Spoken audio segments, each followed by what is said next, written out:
Okay, thanks to everybody for coming. A warm welcome to the Found in Translation session at the Abu Dhabi International Book Fair. My name is Marcia Links-Gwaley, and I am delighted to welcome two old friends, Trevor Naylor and Rania Abdurrahman, today to this session to talk about not the process of translation so much, but what happens after a book is translated, the marketing of a book, the expansion of the audience for Arabic literature in translation. To start out by introducing our panelists. Trevor Naylor has been a global bookseller and publishing sales director for over 40 years, representing many UK and US publishers in the Middle East. He was for many years at AUC Press, AUC Bookstore, and Hupo Fiction, but now he runs his own sales agency, Parkway Books, selling many publishers who promote Arabic fiction in translation. And Rania Abdurrahman is a translator of Arabic literature into English. She is the translator of Out of Time, a short story collection by the late Palestinian author Samira Azam, and is currently co-translating Kuwaiti author Buthaina Aisa's satirical novel The Guardian of Surfaces with Savad Hussein. So welcome to both of you. It's great to be with both of you. So when we talk about Arabic books in translation, especially into English translation, we have to all acknowledge that this is growing in the sort of contemporary literature translation.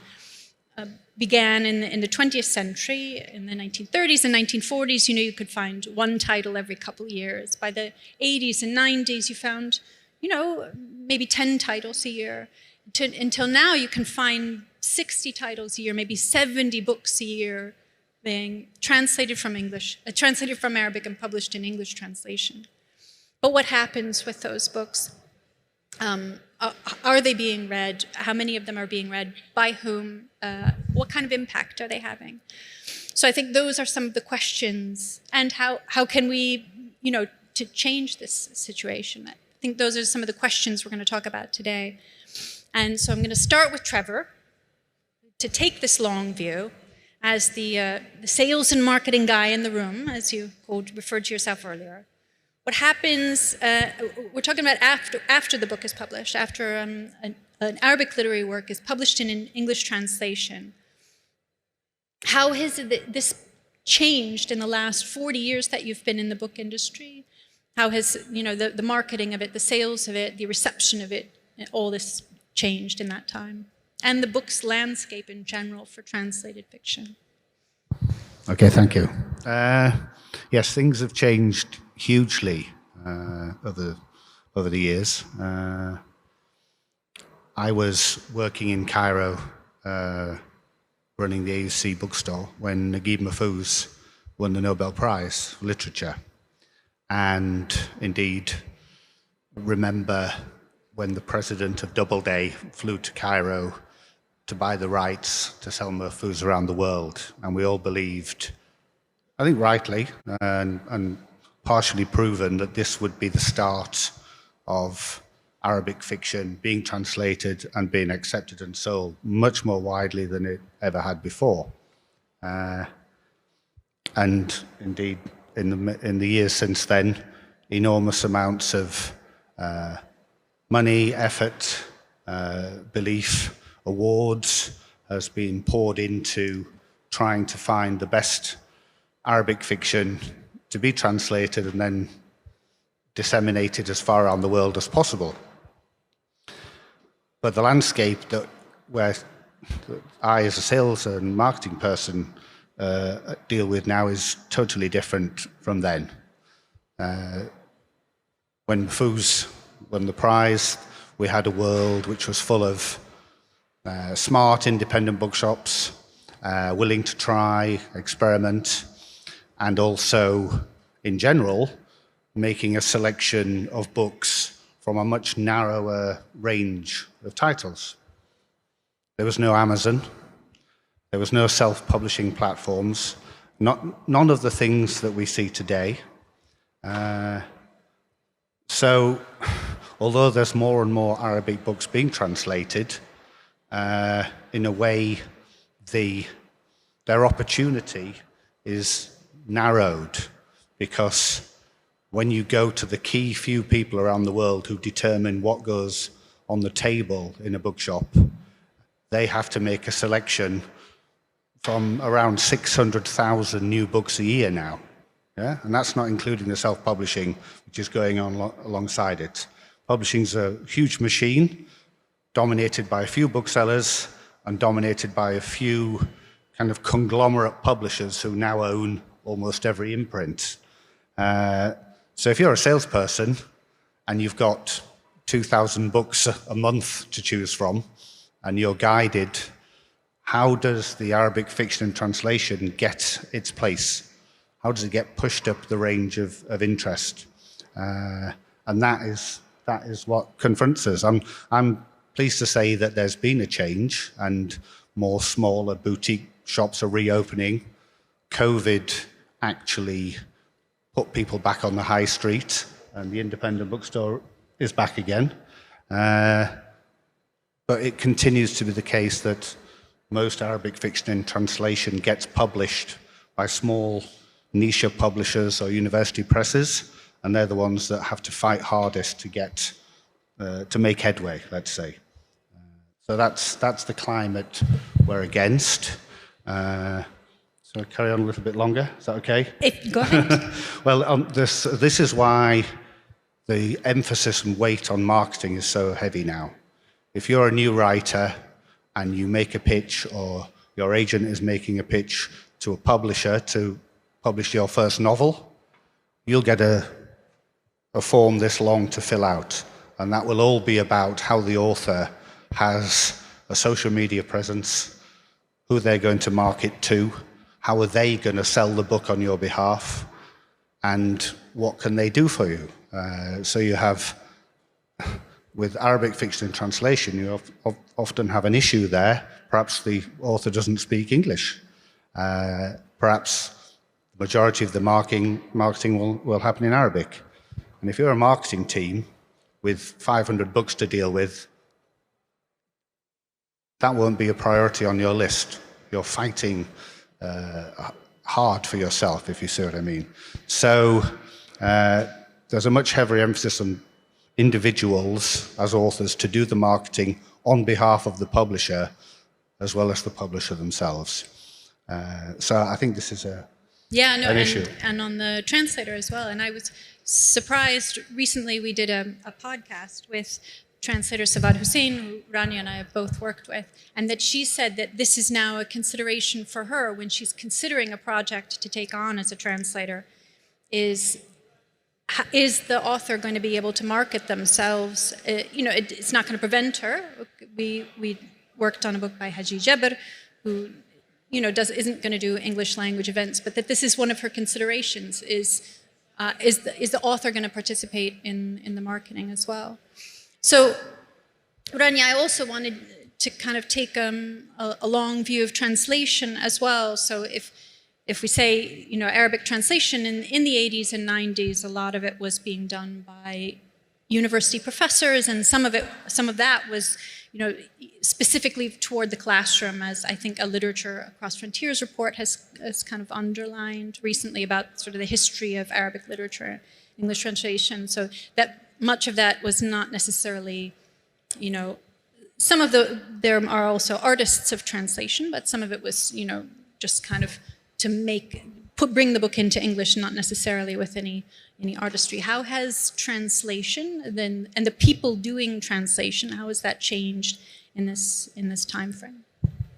Well, I think the field of translation has evolved quite a bit since then in a positive way. First of all, the field has broadened, so people from different backgrounds have entered the field, not necessarily academic. People come into it sometimes as second careers, and also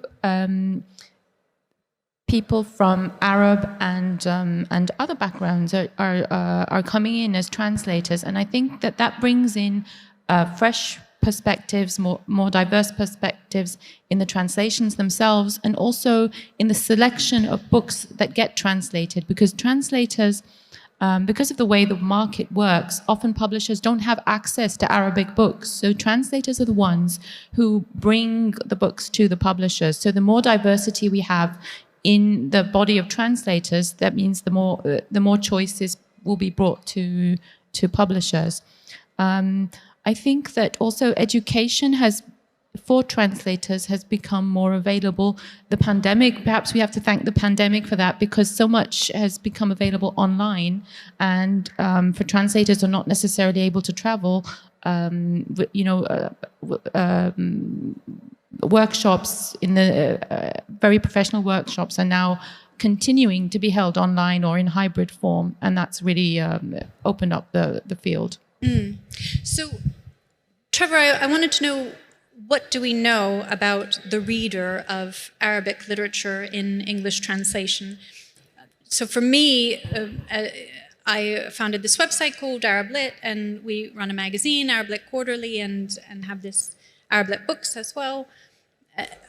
What I guess was my biggest misconception was that my readers was going to be this white guy in Ohio, which I think people often talk about as their reader. First of all, I don't think, whatever, men are not the biggest readers in any case, but the readers of Arab Lit Quarterly, and Arab Lit Books are at least 50% diaspora Arabs around the world, and also there's a large readership in India, in Nigeria, elsewhere, and I wondered what we know about the people who are reading, and then how we begin to open that up to other audiences. Well, one of the other huge changes, of course, is that to most degrees anyway, if someone wants to buy a book that is reviewed perhaps by you or featured on your website, is they can buy it. If they have access to Amazon, they can buy an electronic version of it. So it doesn't have to be physically on the shelf, which was always an issue in some of the smaller markets. So if the author, the publisher, you or whoever else is talking about Goodreads, talking about Arab literature and translation, there's no excuse for the committed buyer in that area not to be able to get it, really, because almost everything, certainly in the modern sense, which is published, is automatically published electronically at the same time. Yeah? So it's out there. Those figures are very hard to get underneath. Amazon will pay you some money, but they won't tell you who they've sold it to. So, so maybe the white guy in Idaho is doing them as well. I don't know. But but he's not showing up in the Arab Lit. No, I've never been to Idaho, so I can't make I can't understand that person, but yes, I know what you mean. To me, as a salesperson, who's trying really hard, I sell, for those of you who don't know, I sell AUC Press books in the Middle East, I sell Interlink books in the Middle East, I sell Saki books in the Middle East, and there's a lot of great fiction in there. But if you step back from that, the Middle East isn't necessarily the best market for those books, for those publishers, actually. It's one of the harder places to actually sell the books in English, possibly because they were printed in Arabic in the first place, and a lot of the audience have already gone. I think the marketing issue and finding the customer problem, at the root of that is if we're going to have more and more titles translated each year, then we have to go out sideways. We have to start publishing in genres. The word literature isn't really definitive enough. In bookselling, marketing, online, everything's data-driven. We need a closer specification of what it is. Is it crime? Is it romance? Is it historical fiction? Whatever, yeah? And a lot of the literature that gets translated doesn't have a clear boundary around it. Because then if you do that, then you'll start to access people who are not necessarily interested in the fact that it was written in Arabic. They're interested in it because it was a crime novel, or a suspense, or thriller, or a romance, or a travel, story of some kind, So to me, the issue is that we've taken Arabic literature a certain distance, but the potential is that we're translating more and more books for a fairly now defined audience, which means that actually you end up selling less of each, because they're not going to buy all of them. So it's like, well, we have to sort of almost forget the fact that they were translated. You have to sell them on the basis of the story they tell.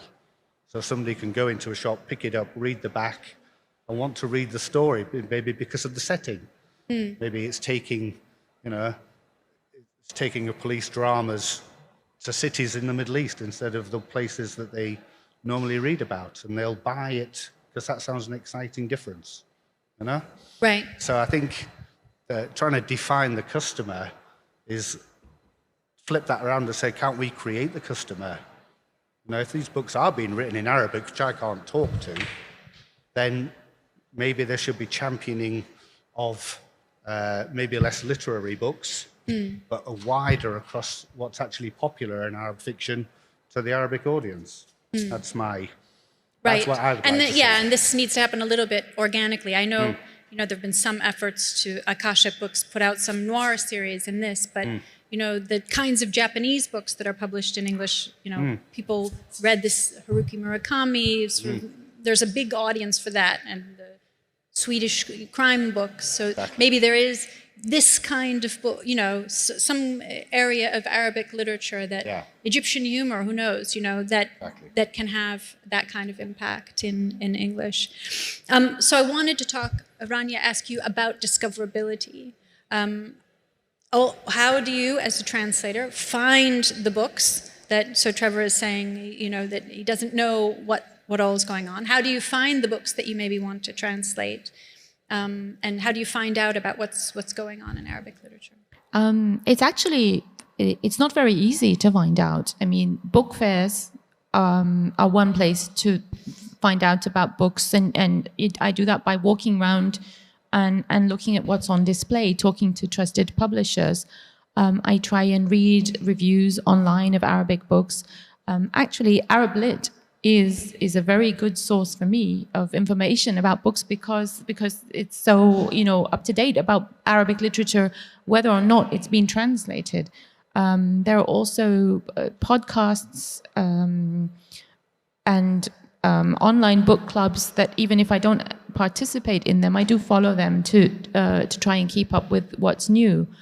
But I have noticed that a lot of these projects are passion projects. They're run by people who care about the subject, but they don't necessarily have the resources, and it's sometimes quite worrying to see some of them close down, like Banipal magazine, for example, or the Edebiyat bookshop, because there's not perhaps institutional support behind them or funding. Yeah, no, we were talking about this earlier, so Arabic literature in translation has grown a great deal, but it has not necessarily grown this sort of infrastructure that you might find in Korean literature and translation, etc., where there's funding for these kinds of projects. So yeah, Adabiyat, go ahead. Yeah, I just wanted to add that I think that there's the discoverability for translators, but I think discoverability is the same kind of issue for readers, because one of the ways even as a reader, I would find out about books is from conversations about books in book clubs or online and so on. But there are so few of these for Arabic literature. And I think that that's one way to, looking into that to help promote Arabic literature. I mean, places like festivals, Emirates Airline Festival of Literature, the book fairs around here, they're one venue where people can talk about books, but we need so much more. Right. Because I agree that breaking out into genre would would help go sideways. But I think there are still more readers out there who would enjoy reading what's already been translated and who just don't know about the books yet. Yeah, absolutely. It is hard to find out about what's going on, what's new. And as somebody who sort of combs the internet on a daily basis to find out what's going on, it's not information that's readily available. And so I think it's important for us to sort of underline that because these are passion projects, they are less sustainable. Yeah, exactly. So, and that these kinds of projects, like Adabiyat, so Adabiyat was a book club started by two women, one in Washington, D.C., and one in New York City, and both of them are Arab women who wanted to bring Arabic literature to a wider audience, and they had a sort of a very diverse monthly book club that was very successful in not just bringing people to reading these books, but in sort of expanding people's horizons with the books, so thickening their understanding of the books. But after 3 years. 3 years, okay, good run. Yes. They just couldn't keep it up anymore because there's just not kind of the same funding for these projects as there are for some literatures. And I know publishers talk to me all the time. Where are the publishing subsidies for Arabic? Where are the grants for Arabic? Of course, they're imagining some gigantic money pot that is I'm hiding from them. Yeah. Where is the gigantic money pot full of translation grants, Trevor? Don't look at me. But I think that if a tiny bit of the money pot, wherever it is, I think can be well spent on creating content about Arabic literature to support the actual books, because that really helps. So if you were to see, Trevor, something, one thing infrastructure-wise, let's imagine I give you $10 million, because I have $10 million, Trevor. No. What thing would help support a greater distribution of Arabic literature and translation? I think the issue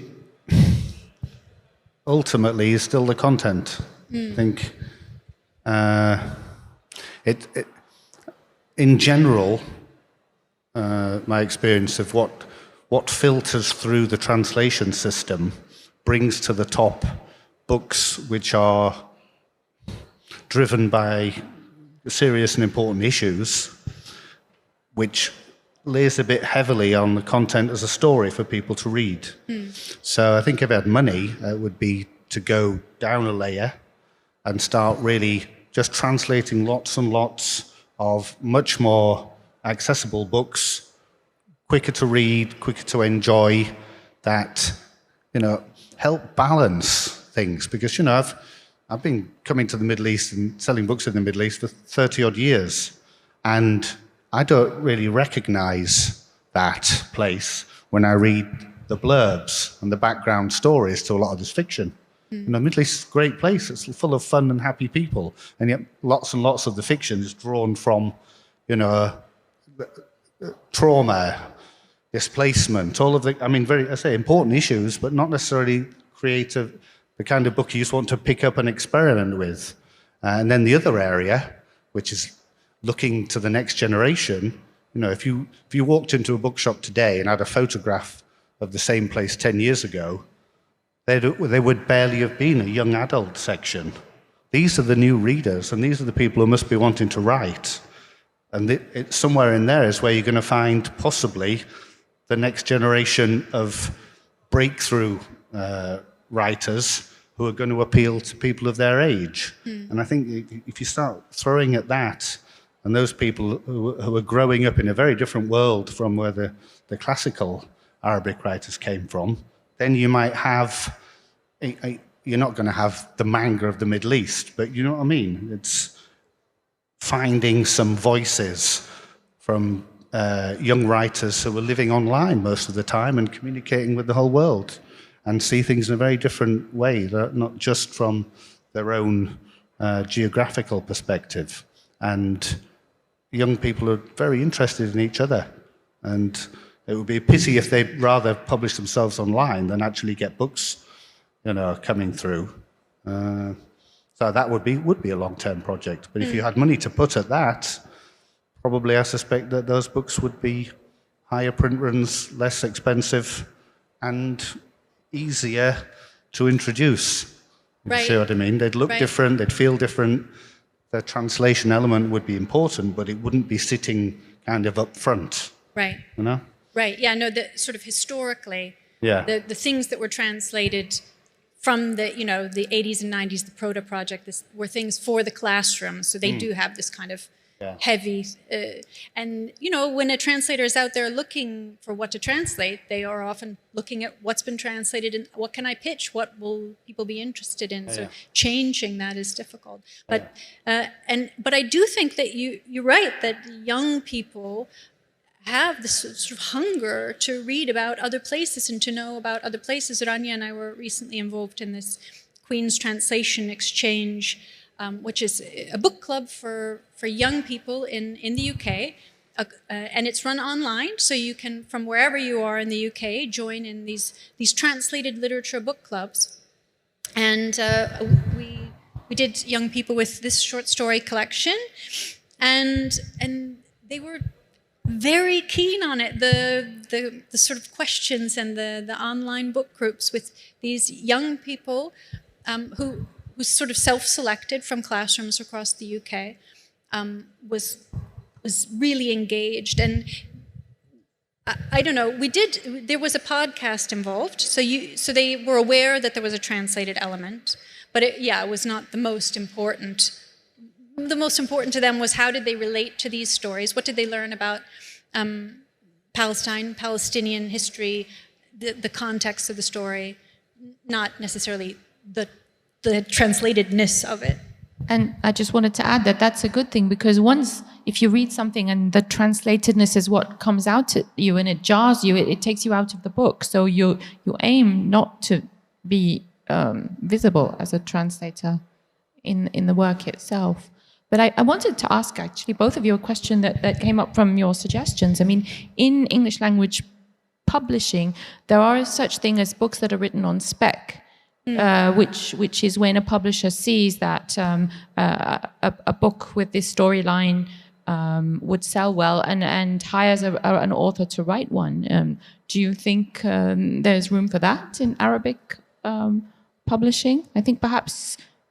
I know of some books which are actually published in translation before the Arabic comes out. I know there was such a case in Hupu with police procedurals. Yes.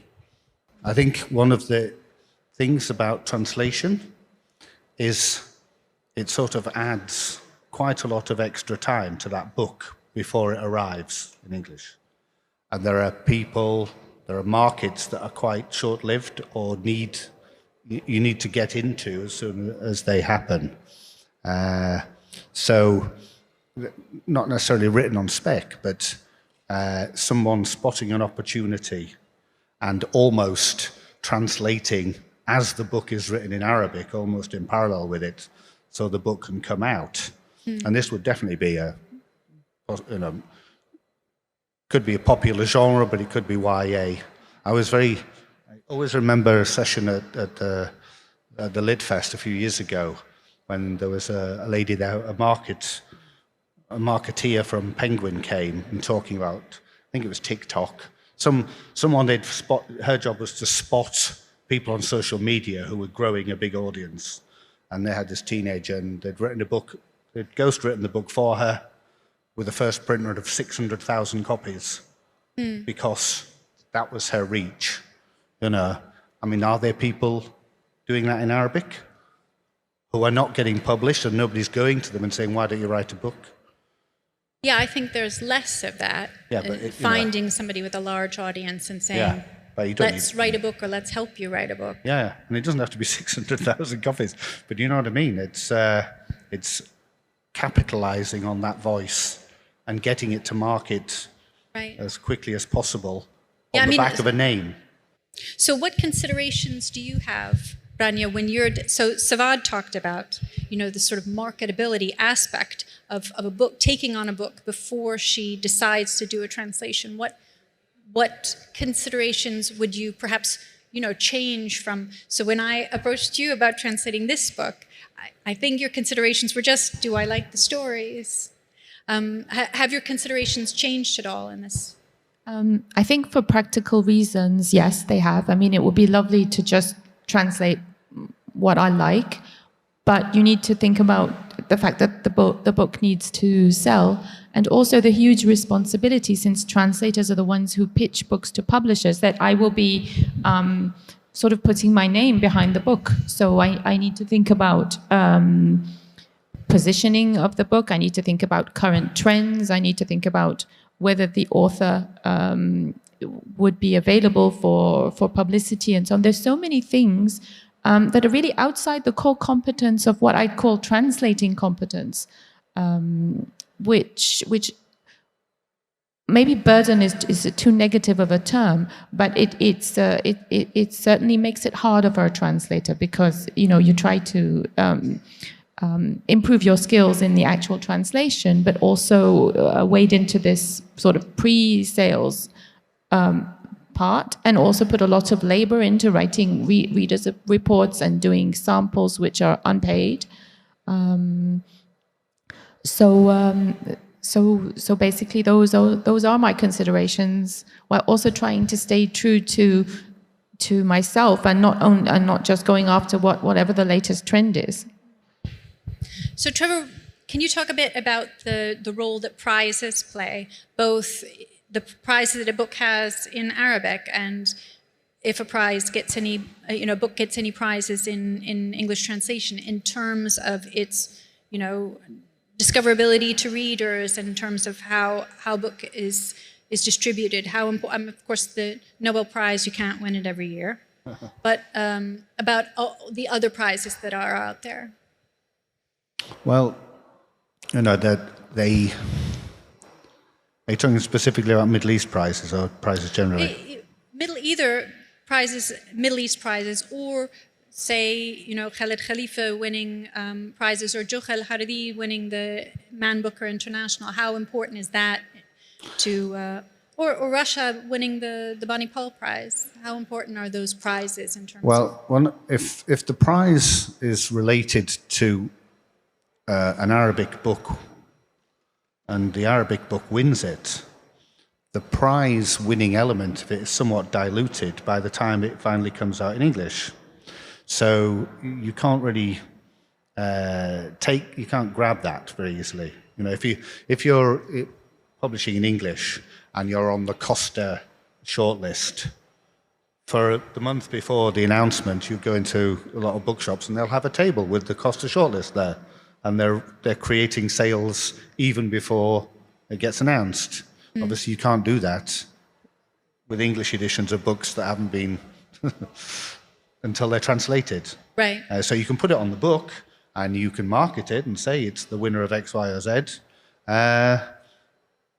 But how far that goes down, again, you're still limiting yourself to a certain number of committed bookstores or organizations who want to support that.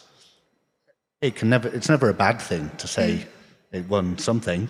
How far and how wide the knowledge is of what the IPAF is, for instance, is hard to say.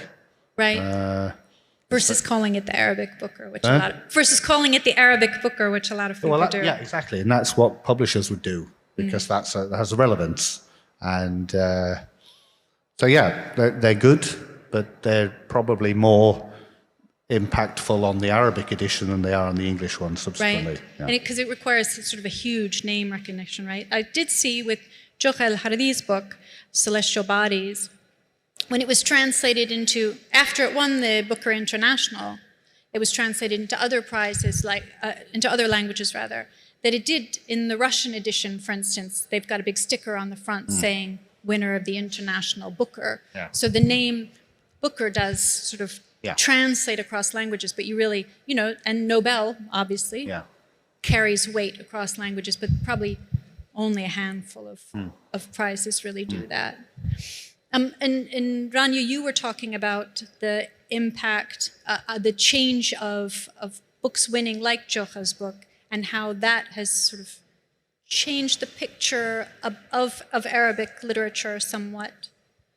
Well, I think that Arabic literature is more visible in international festivals to a small extent, especially when the author is able to travel and be present there. So at the Edinburgh Lit Fest, Yusuf Zaidan's book won the first book award, and after winning the Booker, and also Shahad al-Rawi's book won the first book award. And those, I mean, I find that award very interesting because it's a reader's award, so it's not critics. It's actually attendees at the festival, and I think they have online voting as well. And I think that just shows that there can be books that find popularity. Moving further back in time, things like the Yacoubien building, that was not a literary book. But it was I think it sold very well in English as well as Arabic. I mean, I saw Ala Al-Aswani was saying, I make my money from my translated books. Yeah. That's a huge success. I mean, there are always books which, when they're that good and that readable, people talk about them. And that ultimately is when they take off, when everybody starts saying to each other, have you read this? I've just read this, it's fantastic. And that's the in a way, you have to, if you get over that hurdle, then the book takes on a life of its own. And the issue is it doesn't happen anywhere near often enough. Yeah, but because there is not a lot of data about what's a bestseller, I mean, I think there was knowledge that the Yacoubien building was selling quite strongly, and that the Baghdad clock was a really big seller, and that's what got the Baghdad clock, for instance, a translation subsidy for English. But generally speaking, publishers aren't aware of what's selling well, and there's just not easy data. I'm a publisher in New York. I can't just look up what are the 20 hot selling titles in Arabic. There's just no type of data like that. And it's just as frustrating as a translator. If I want to look at, what are this year's new titles in Arabic, I don't know of one single place where there's such a list. Yasmina was going to make such a list once upon a time, but I don't know whatever happened to that. Didn't come to be. So we are coming to the end, I think, of this session. So I do want to ask if we have any questions from anybody in the audience. Hind, you have a question? David, I see, is here. Do you have any kind of questions? My name is Claudia Mende. I'm from the Kantara magazine. Sorry, I missed the beginning, so maybe I'm asking something you already discussed. But the title is The Rise of Arabic Literature, that there wasn't any question mark or something.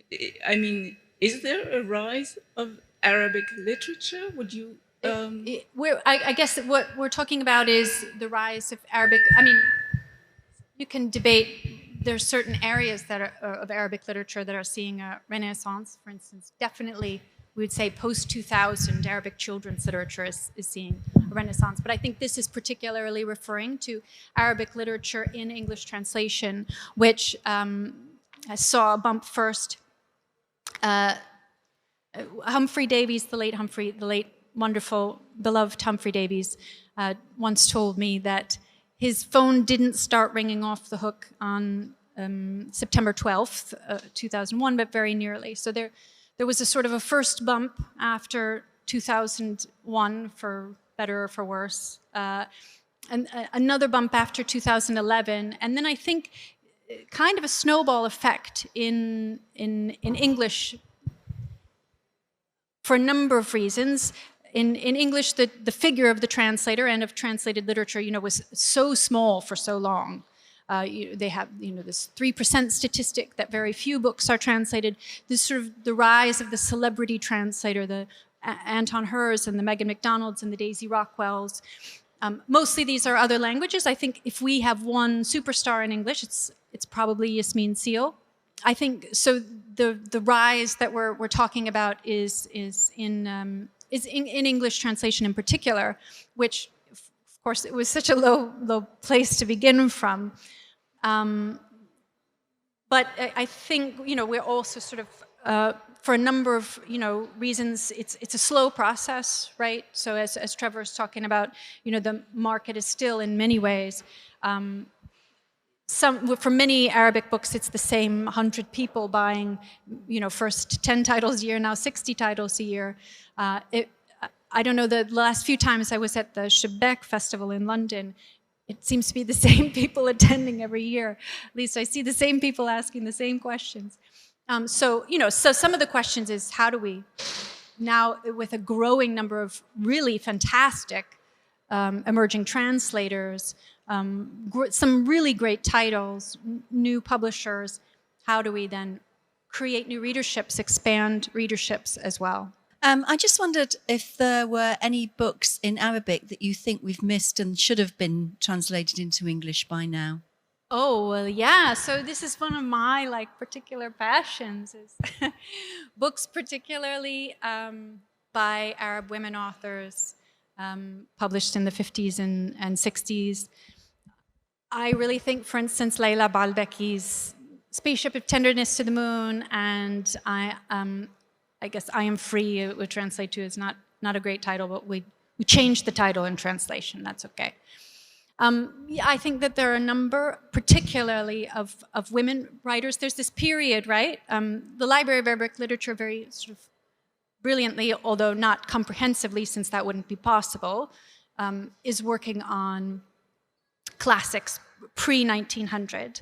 And then there are a lot of publishers that are interested in for instance, Iman Mirsel's new book, which is coming out from other stories next month, I think. But what about, authors who are either, I don't know, by now in their 80s or deceased, who were published in this period in the 20th century where there was not a lot of translation? I think there are still gems to be found there, but it is difficult. It's more difficult to market a book where you don't have a living author. I think we've done well with this one, but Rania and I have personally put a lot of blood, sweat, and tears for Samira Azam in translation. Also, I think the sort of lost stories of a Palestinian woman writer is a hook that works.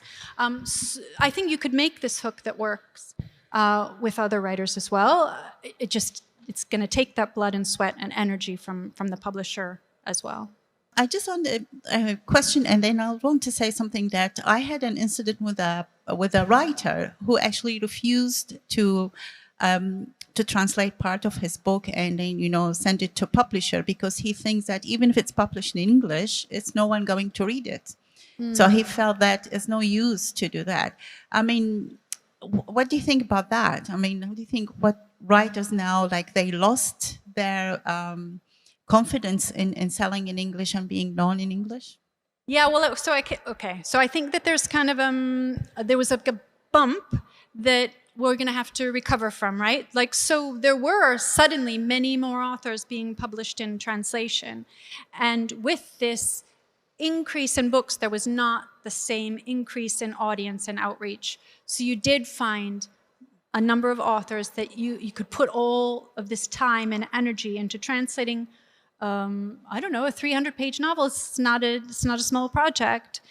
Publishing it and say you only have a handful of readers around the world in the English translation. So was it worth it for the author in the end? Let's say some authors subsidized this as well with their own money for the translation sample, or they spent time on it, etc.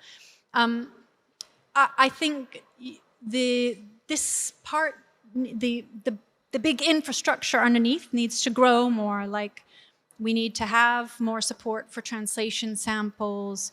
I think it's not this part at the top. The number of titles published changed really quickly, but the rest of it, in terms of audience development and all that, all needs more time to develop.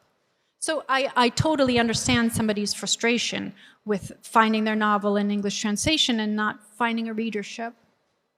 And one more question, sorry.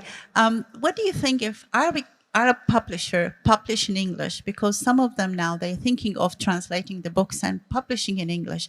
Do you think it will, I mean, this is a question for all of you. Do you think that English reader will buy something by Arab publisher in translation? I mean, so I'm going to jump in just because Maria Dadouche, she's like so impatient with me, right, in the pitching process, which takes a really long time, that she's like, redacted name of publisher, we'll publish it in English. Marcia, let's do this instead. And I said, just at least, Maria, give me like 3 months, for God's sake, in order to like try with I do, you could find a market. There was, in Egypt, there has been a market for children's literature in English, and there has been a market. So, but I think, I don't know, Rania, what do you think?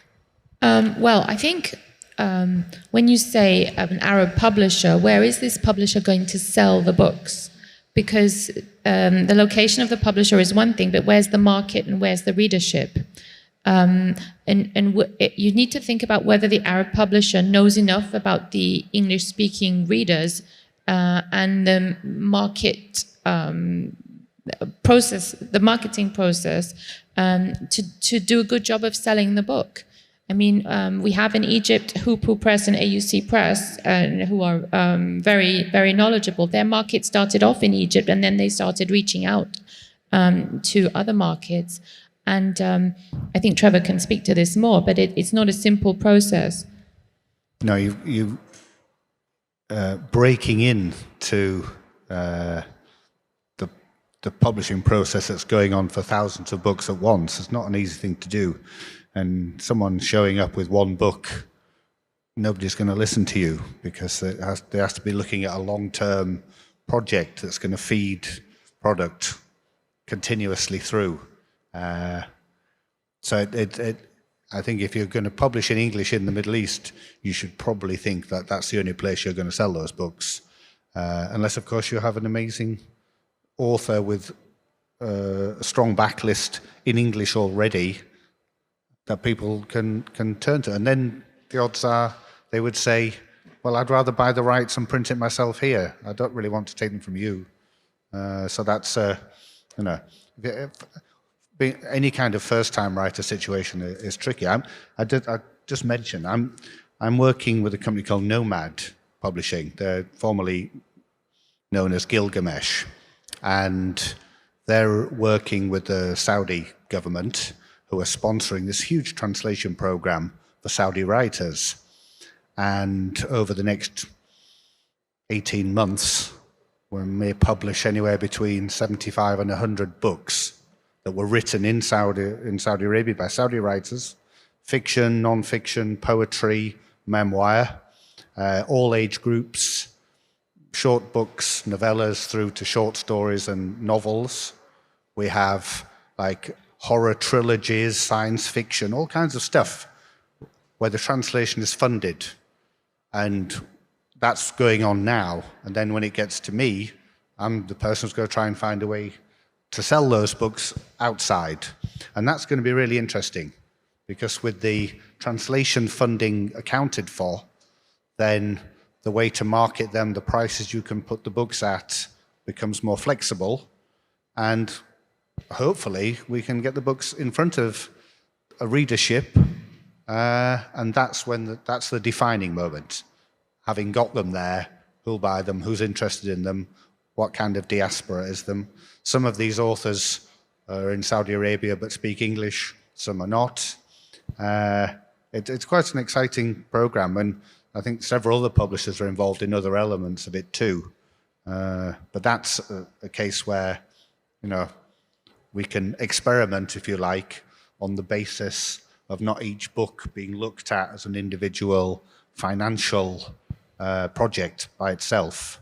Yeah, but it's definitely, it's a hard one. So like Dar Arab recently started up, a London Omani publisher, and they have a book that I'm extremely, I work as a full disclosure, I work as an editor for them. They have a book that I'm extremely passionate about that's coming up, by Buthaina Al-Aisa, translated by Nada Feres, who's a debut translator who did such a beautiful job. How is this book? I've started to message Nasser about this. I'm concerned. What is our marketing plan for this book? How are people going to find out about this amazing novel?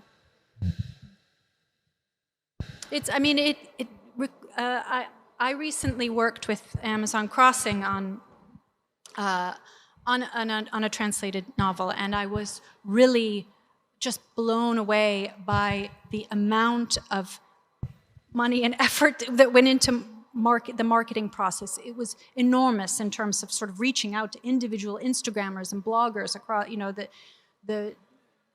There is so much you can do in order to really get a book out there, but for a small publishing house, how much can you actually do before you burn yourself out? And I just wanted to comment that I think that Arabic books could do with that kind of marketing even in Arabic. I'm not sure Arabic publishers have the means to do this kind of publishing for books in their original language. And that's, let alone translated titles. Right. No, I think some publishers do better than others in terms of reaching out to active book clubs and booktubers and Instagrammers, places, the sort of one-off importance of the one-off newspaper review is not so much anymore. But there is people on Instagrammers, people who have sort of a regular following for this. Booktubers do have that kind of influence. So I think it is important for publishers to reach out to the people where they are.